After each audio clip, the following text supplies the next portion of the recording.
Now, once upon a time, blockbuster movies happened and there was joy in the land. But then something happened. Netflix came around 1997 and revolutionized the way we see movies, focusing on streaming. But what if I told you that there was a time Netflix wanted to partner with Blockbuster? Blockbuster CEO John Antioco did effectively make a joke out of Netflix offer to sell itself to Blockbuster, I think around $50 million in 2000. Well, guess who the joke is on now?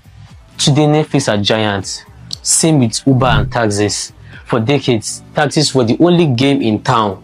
But then Uber came and they fundamentally redefined urban transportation. Now, I have an honest question for you. Is your current rule gonna be obsolete in the next coming months, weeks, years, let's say 5 years, thereabouts? Is AI a threat to your current role? Now think about how AI and machine learning are changing the world. If you want to thrive in the next coming years, I suggest you see and watch this video with an open mind. Now recently, Microsoft laid approximately 6,000 employees, accounting for about 3% of its global workforce. Now when Microsoft CEO Satya Nadella spoke, he emphasized that these layoffs were not personal, they were not performance related. Please listen, but they were necessary due to shifts in the company's strategic focus, particularly towards AI and automation. Now, in simple English, these people were laid out. Their job roles were roles where AI and automation could replace. Long story short, now be honest with yourself and tell me, what does this tell you? You can drop your comments in the comment section, right?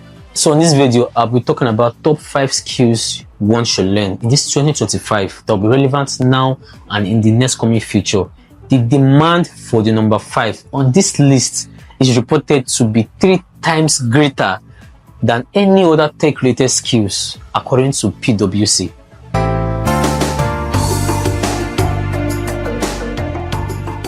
Number 1, which is the cybersecurity.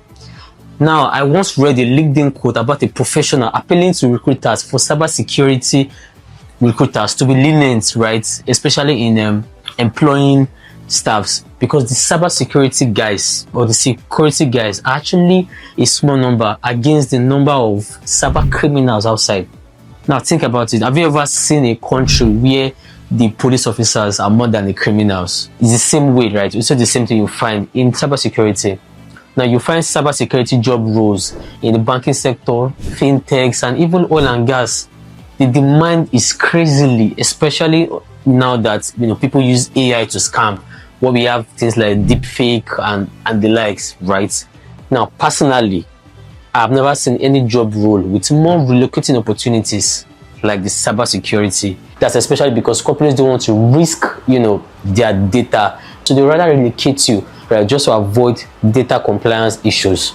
Number 2 on the list is data science. Now, data science is all about analyzing data to help find insights in business decisions, to help businesses make smart decisions, forming what will be from what was.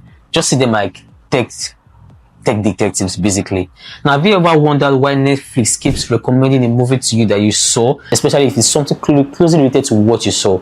Or Spotify, right? Where they bring, you might like this music, based on what you listen to, right? This is data science at its peak, right?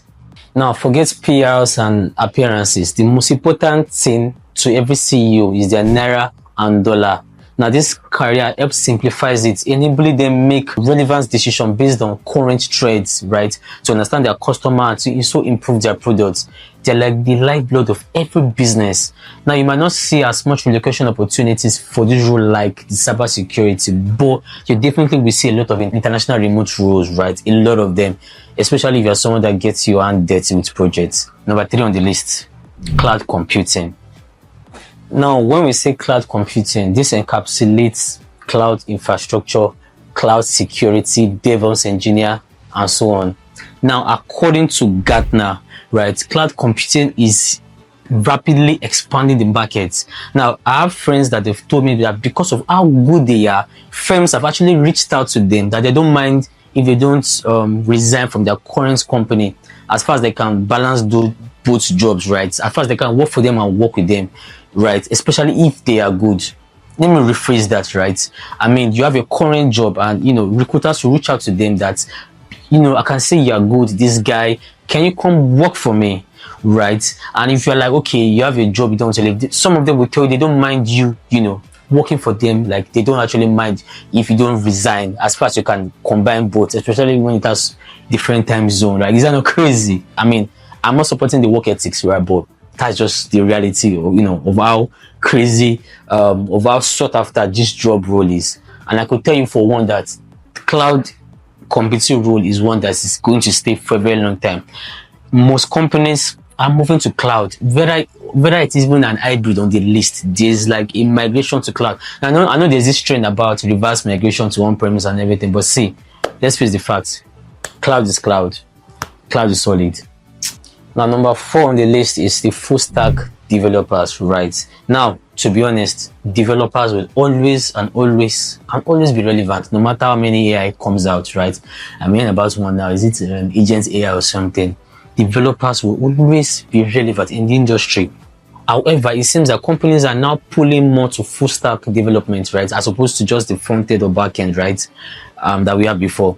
Now, reports by Ascan Technologies noted that when you hire a separate developer for the front end, back end, and DevOps role, it adds up fast, not just in salary, but eventually it will lead to loss of coordination and actually handoffs, right? Now, it also appears that for many companies, especially smaller ones, hiring highly skilled full stack engineer is simply more cost effective than hiring 2 specialists, right? Now, companies are trying to eradicate this scenario when an issue arises and the front end points to the back end guys, the back end points to the database, and so on, right? They believe the full stack developer acts as a single source of truth or a bridge able to debug and understand issues across the entire system, significantly helping of speeding problem resolution, right? Now, Statista reports that a remarkable 40.34% of recruiters believe that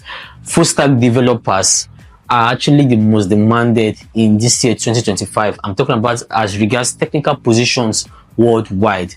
Now, number 5 on the list is machine learning and AI, right? And like I said earlier, that according to PwC, the demand is 3.5 greater than any other tech-related skills in this century. 3.5 times more. That's how much people are looking for, AI specialists and machine learning engineers. That's because it is really changing our world. AI allows humans to perform tasks that requires human intelligence, while ML is a type of AI where computer learn from data. Now, let's talk about, for example, now self-driving cars, right? Self-driving cars. AI engineers are the ones that built this model, making cars smarter every day. They read, they collect data, and they use it to improve themselves, right? Without even any human interaction. You understand? Now, I also want to add that, I mean, this branch is not as, it's somewhat techy, right? So, I mean, if you want to learn on these bits, you have to be prepared and you know that, okay, this is what you want to focus on. I think I come to the end of this video, really, and I hope you found value from this. I genuinely hope you found value from this video, and especially those, now I feel this video speaks to those that if you know that your job is mostly repetitive, something that you're doing every day over and over again, like maybe, for example, maybe you're just making calls or something, you're just typing something that can be automated. If your job role falls within that category, this video is for you. I believe, or I trust, or I wish you try to upskill, try to do some capacity building.